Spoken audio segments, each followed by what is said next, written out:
What's good, YouTube? In today's video, I want to talk about Stephen A. Smith's response to Skip Bayless. Stephen A. Smith trying to allude that Skip Bayless was begging him to work with him and to save him to come on First Take in 2012.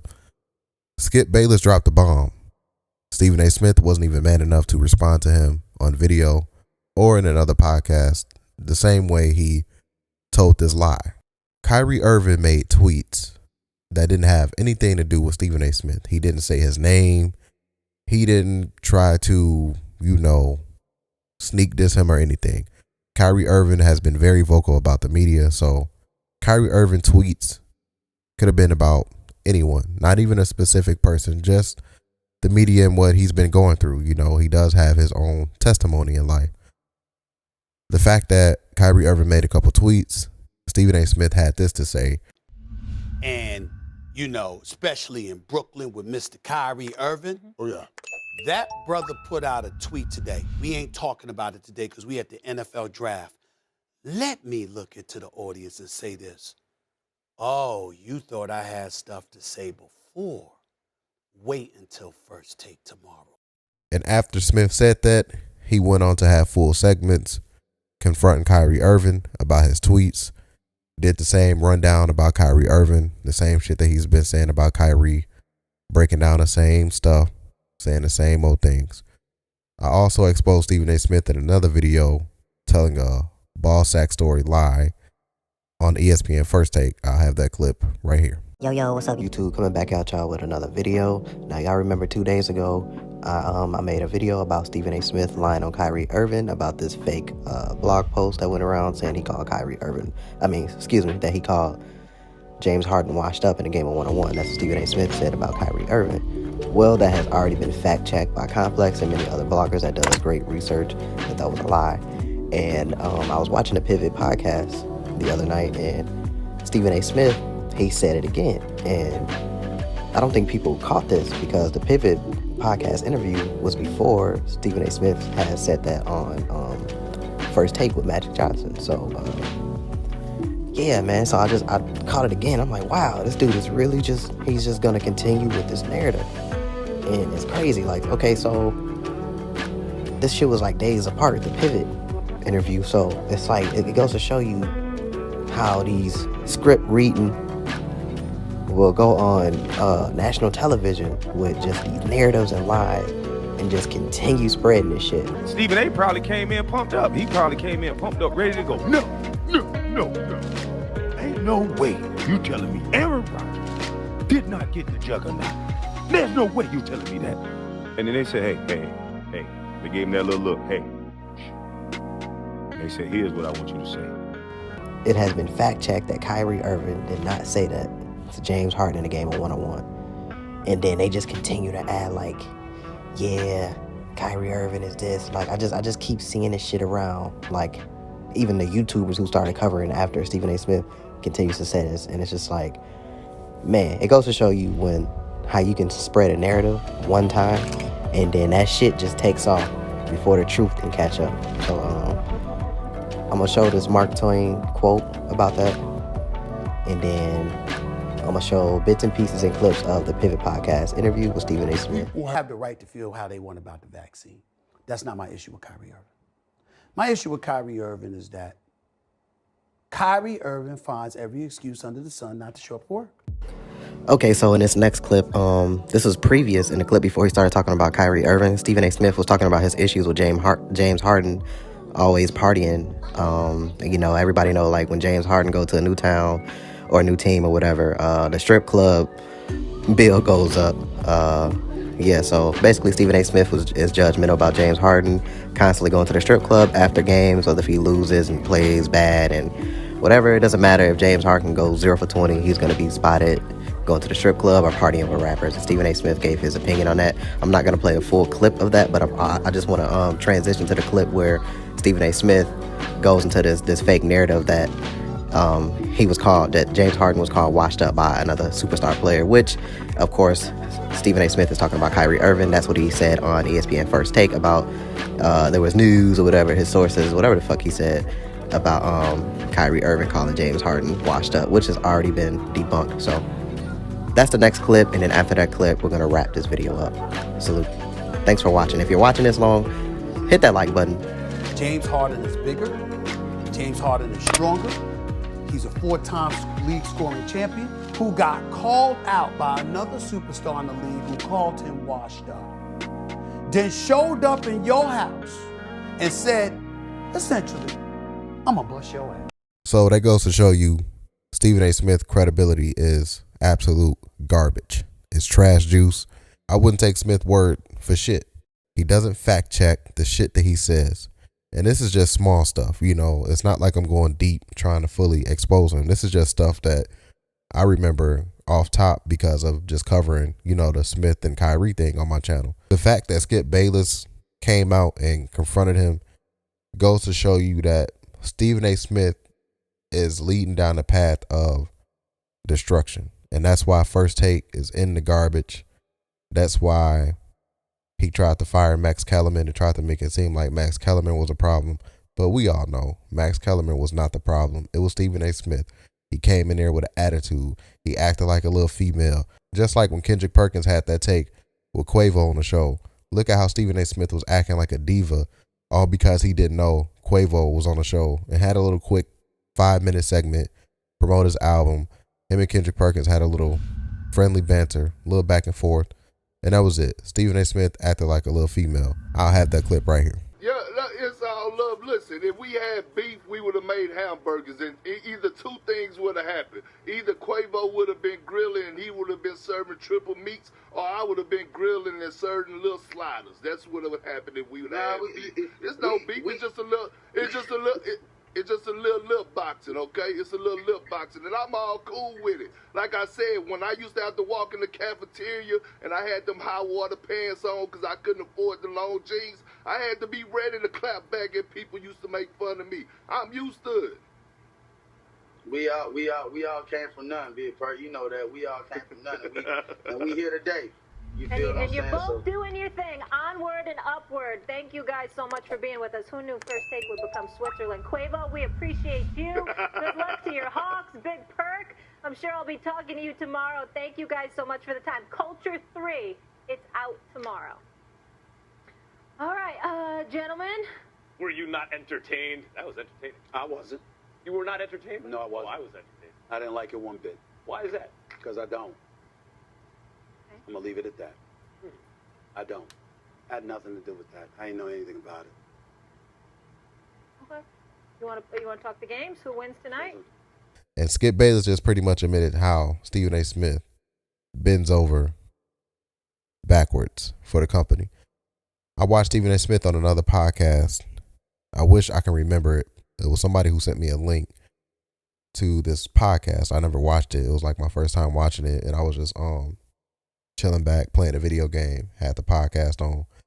It was like a two-hour podcast. Smith came on the show, and he was talking about how the host basically just alluded to how, you know, the reason why he left ESPN was because of company policy. And he said, he was like, Smith, how can a guy like you who put the company first have to deal with like facing these challenges and stuff like that when, you know, when the company gets called out for doing certain stuff? And, you know, Stephen A. Smith answered it. But, you know, it just goes to show you the truth about Smith just being his company man. You know, he is the guy that said what he wakes up every day is thinking about how to make his bosses more money. And, you know, that's the type of guy he is. So you got to think a guy that talks like that is willing to do anything to make his bosses happy. And that means if they tell him this story is a lie and we don't care, this is what we want you to say, read this script, he's going to do that. So many people have left ESPN, man, over the years. And as you can see, a lot of them are actually happier and doing a lot more than Stephen A. Smith. And I think he likes that sense of power. He has to constantly just talk about how, you know, he runs First Take. He has to constantly pump his chest out and I do this, I have this, and they trust me and they trust me to do this. I control everything. Like he just has to constantly do that type of shit, man. And you know, so Skip Bayless called him out. Let's watch the Skip Bayless clip. Before I say what I'm about to say about Stephen A. Smith, let me gather myself. What? I cannot tell you how wrong that was. It was so recklessly inaccurate. It was such shocking fabrication. I thought, how could my brother Stephen A. turn on me like that? On me? Seriously? Stephen A. was suggesting that he saved and then made First Take. All right, so I chopped that down in bits and pieces just to avoid copyright infringement or copyright strikes, copyright claims, copyright everything. That's what happens on YouTube. But y'all can watch the full clips on Skip Bayless podcast. I'll have the full clip link in the description. Skip Bayless was responding to Stephen A. Smith saying this. That's all debate format featuring Skip Bayless. And that's when it really took off. Of course, pardon the interruption was already in play, around the horn and stuff like that. But as it pertained to First Take, that's where its real origin came from. Skip was doing it with a potpourri of individuals for a few years. I had been gone from ESPN over a contract dispute from May of 2009 to February of 2011.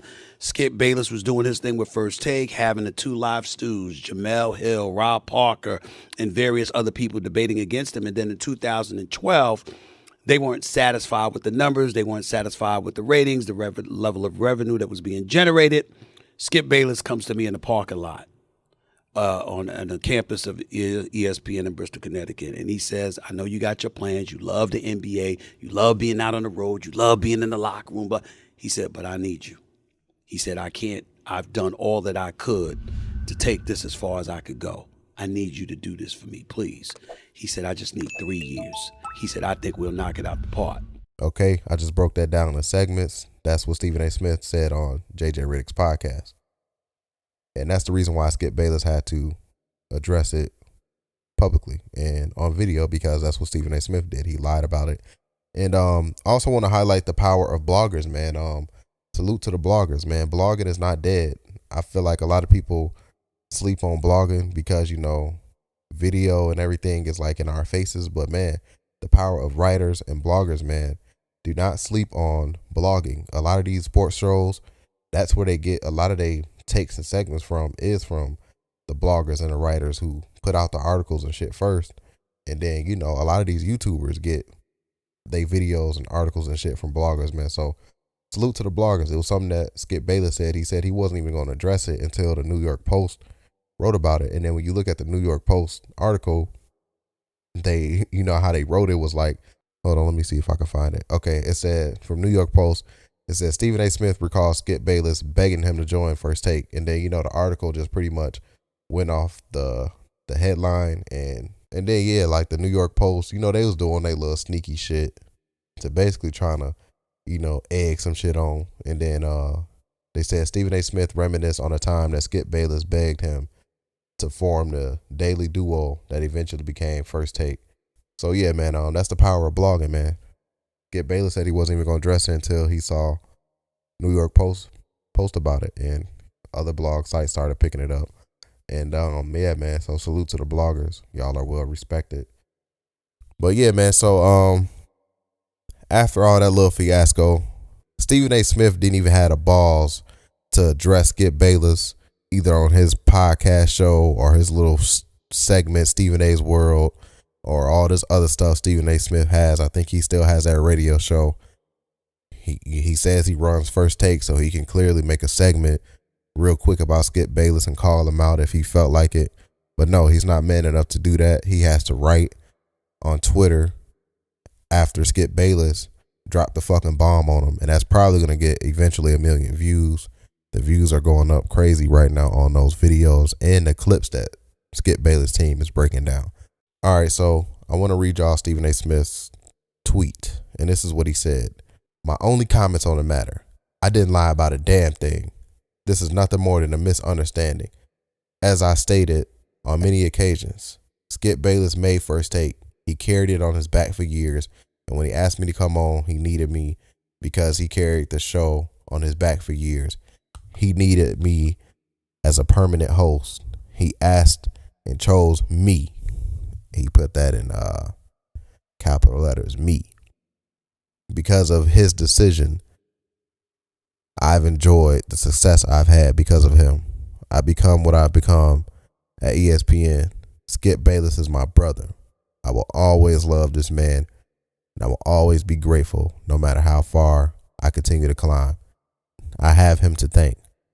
My comments about the state of First Take at that time is what I was told.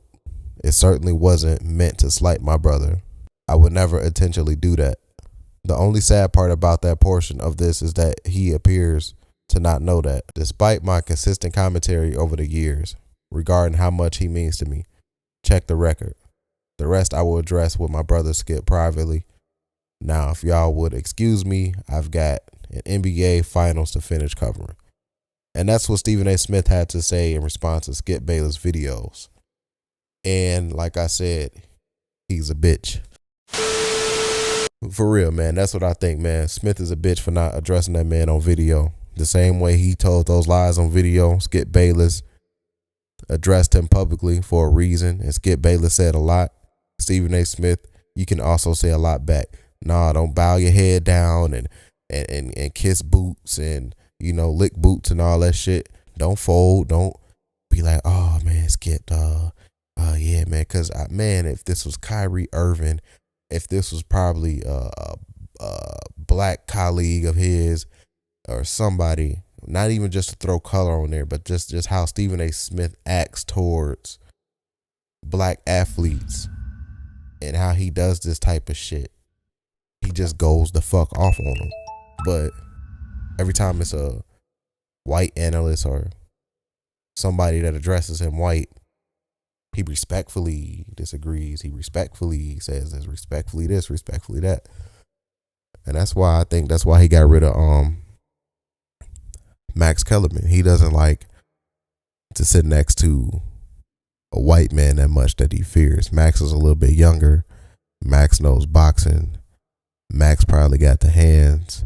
Max is more black dominant as far as just the audience goes. Max talks about hip hop. Max quotes hip hop things. He made Stephen A. Smith look like he wasn't even about his culture every day. And that's what Stephen A. Smith hate, because he doesn't like his own skin, in my opinion. It seems like he tries to hide away from that.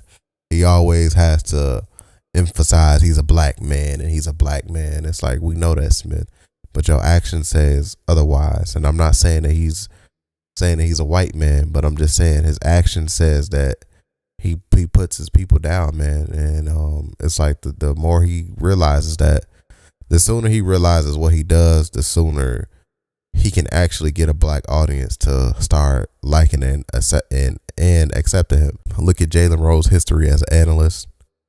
Never really attacked players. He always defended the players. And that's why that segment went viral when he was sticking up for Kwame and Chris Bosh, you know, like the name calling and shit that they used to do a lot back then. So yeah, man, Stephen A. Smith track record is bad, and it's running off, and it's running on Kendrick Perkins. It was something Kendrick Perkins said, and I said, man, this dude is honestly being around Stephen A. Smith too much. I'm like, Kendrick, after hearing Pocket Watch, I'm like, oh yeah, man, he's knees deep in the media, and that's that Stephen A. Smith influence is running off on him, man. Because it was a segment where Richard Jefferson was talking about the players complaining about the season, and they wanted to have less games in the season. And Richard Jefferson was going off, and he was like, he kept it about basketball. He was just like, you know, how these players want the season shortened when they already got shorter games. They don't play back to backs. They got, you know, more rest days, and they got chiropractors and massage therapists on the road with them. They got all these training facilities now, and just all this stuff that players didn't have back in the day. And, you know, he was just saying how the league is pretty much catering to these guys. And Richard Jefferson was just going off. And then Kendrick Perkins going to throw a little slick jab in there. And don't forget the money. Don't forget the money. And then Richard Jefferson's like, oh yeah, and the money. It's like, come on, Perk. You doing that media shit too much. You can't talk about players without bringing up their money, man. I just don't understand that shit with athletes. Like, who gives a fuck? Like, so put it like this. Kyrie Irving will probably be more appreciated and applauded by, hell, the media and a little bit more of the everyday sports fans. And I'm talking about the ones who can get manipulated. Kyrie Irving would probably be more appreciated by those guys if Kyrie Irving was the 15th roster spot guy, the guy that's on the minimum league contract, and the guy that doesn't get talked about. But he'll get commended for the things that Kyrie Irving does now as, you know, one of the guys with the max contract on the team. The guy with the name, the guy with the face that can be the face of a franchise. The fact that Kyrie Irving makes so much money, that's all they want to judge him off of. You know, oh, how can you do this? How can you do that? You want to take time off and mental breaks and all this stuff that they be talking about Kyrie Irving, man. You know, if he was a 15th guy on the roster making a league minimum, man, they wouldn't be saying nothing about him. They would honestly probably be commending him every day when they talk about his name. Oh yeah, we should talk about Kyrie Irving more because he just took off and he's doing this for the community. He's doing that, but they don't talk about that shit, man, you know. But yeah, that's all I got for this video. Just want to highlight Stephen A. Smith's response to Skip Bayless. Make sure y'all hit that like button for me. Subscribe up if you're new. And after this video ends, even if you left a comment during this premiere in a live chat, make sure y'all go down in the comment section below, man. That is very important for these videos, man. We can have 100 people watching, but then only one person in the comment section.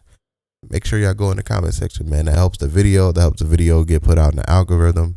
And also that helps you guys to get engaged with my content. A lot of people don't realize when they be like, oh man, I missed your videos. Or, you know, they be like, I'm not getting notifications. But that's because YouTube doesn't want to notify you about a channel that you're not even engaged with. That's all I got for today. Make sure you hit that like button. Subscribe up if you're new. And leave a comment down below. And this is Self Talk for Self Talk News. Salute. Go along, get along, go along.